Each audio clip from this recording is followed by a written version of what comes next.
Şöyle önce bir pozisyon alayım. Yayla evi görünüyor mu?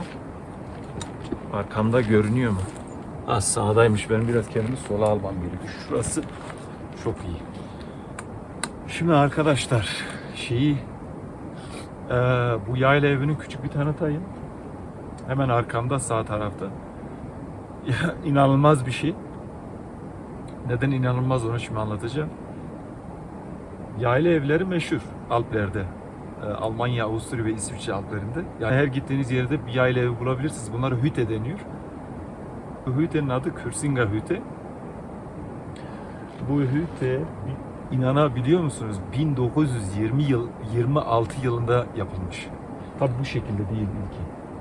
İlk yapıldığında belki bir kulübe şeklindeydi ama 1983'te de bu hale getirilmiş. Ben 85 doğumluyum.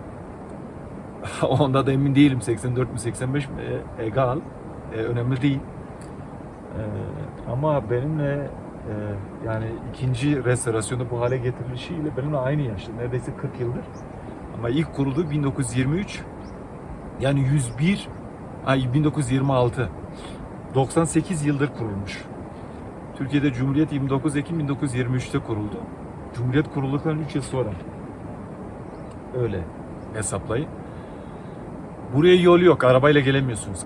Buraya ancak helikopterle gelebilirsiniz. Tahmin ediyorum birçok hüteye yol yok. O hütelerin çoğu o ağır eşyaları bir tamirat yapılacaksa, bir çatı yapılacaksa o malzemeleri çoğunu helikopterle getiriyorlar. Bu hütenin teleferiği var. Malzemeler hemen şurada sol tarafta. Hemen şurada sol tarafta zaten ilk kırmızı beyaz penceresi olan, zaten kırmızı beyaz da Avusturya'nın bayrağı. Orası depo, aşağıdan geliyor. Teleferikle malzemeler yukarı geliyor.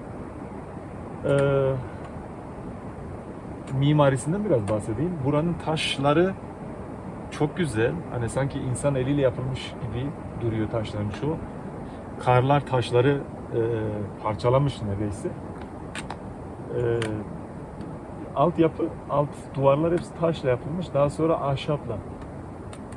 ahşapla yukarı doğru gidilmiş ve çatı yapılmış mecbur. Kar yağıyor.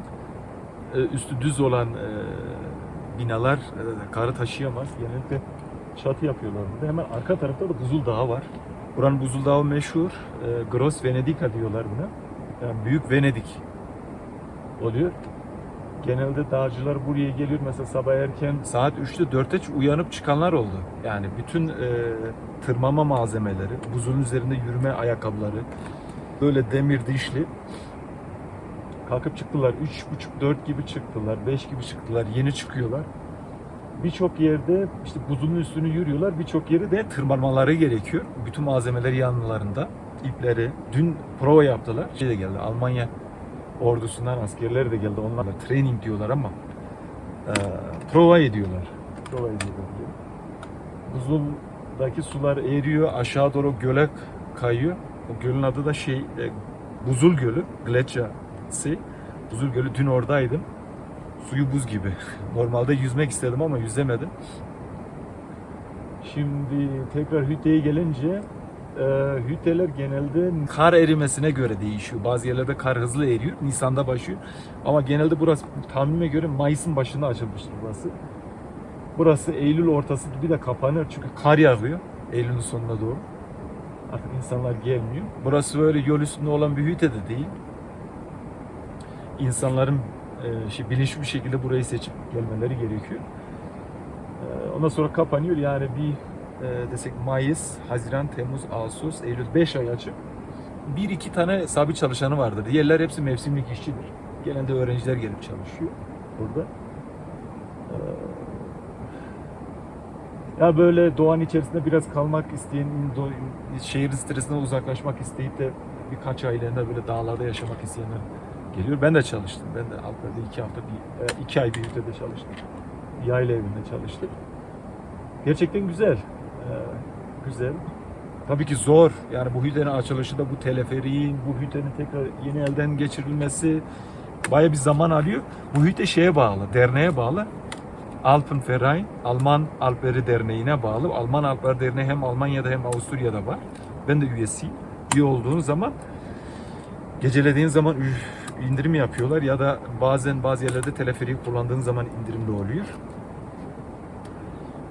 Genelde hütelerin geneli derneklere bağlı. Sen bu derneklerden kiralayıp alıp işletiyorsun. Aslında benim de bir hayalimdi. Bakalım ileride ne olacak? Gerçekleşebilir ama bu hüte çok zor. Yani koşullar çok zor.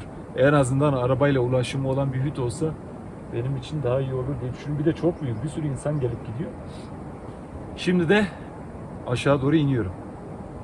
Derenin sesi, yani o buzul dağından eriyen suların sesi nasıl geliyor? Zaten aşağı doğru gittiğimizde dereyi, of, öyle bir akıyor ki dere. Bütün her şeyi unutturuyor sana. Beraber bir 15-30 saniye şöyle bir susalım. Dinleyelim yani.